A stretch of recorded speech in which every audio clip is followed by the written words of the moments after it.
નવસારી જિલ્લા મહિલા કોંગ્રેસ સમિતિ દ્વારા ચીખલી તાલુકાના ગોળથલ ગામેથી મહિલા સભ્ય નોંધણી અભિયાનની શરૂઆત કરવામાં આવી હતી।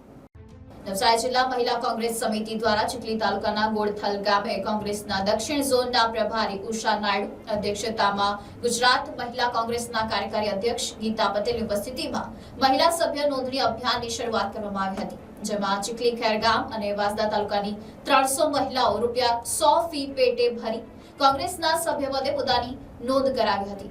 સભ્ય નોંધણી કાર્યક્રમ માટે પધારેલા દક્ષિણ ઝોનના પ્રભારી ઉષા નાયડુએ જણાવ્યું હતું કે ચૂંટણીમાં જીત મેળવવા માટે મહિલા સંગઠન મહત્વનો ભાગ ભજવશે।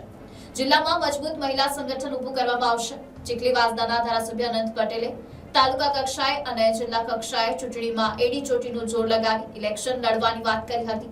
નવસારી જિલ્લા કોંગ્રેસ પ્રમુખ શૈલેષ પટેલે ભાજપની મહિલા વિરોધી નીતિઓનો વિરોધ કરી મહિલાઓ ભાજપ વિરુદ્ધ મજબૂતાઈથી લડી તાલુકા પંચાયત અને જિલ્લા પંચાયતો ઉપર કબજો મેળવવાનો વિશ્વાસ વ્યક્ત કર્યો હતો। તેમજ ગૃહમંત્રી અમિત શાહના રાજીનામાની માંગ કરી હતી। આ કાર્યક્રમમાં ઉપસ્થિત કોંગ્રેસી મહિલા કાર્યકરોએ અમિત શાહ વિરુદ્ધ જોરદાર નારેબાજી કરી હતી।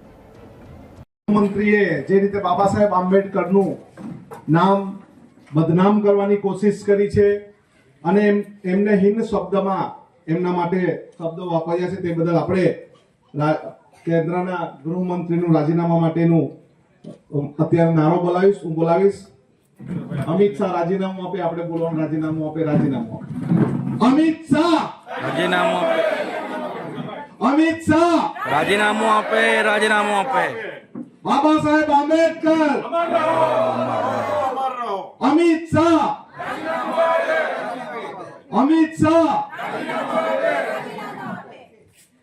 Bureau report NDC news Navsari.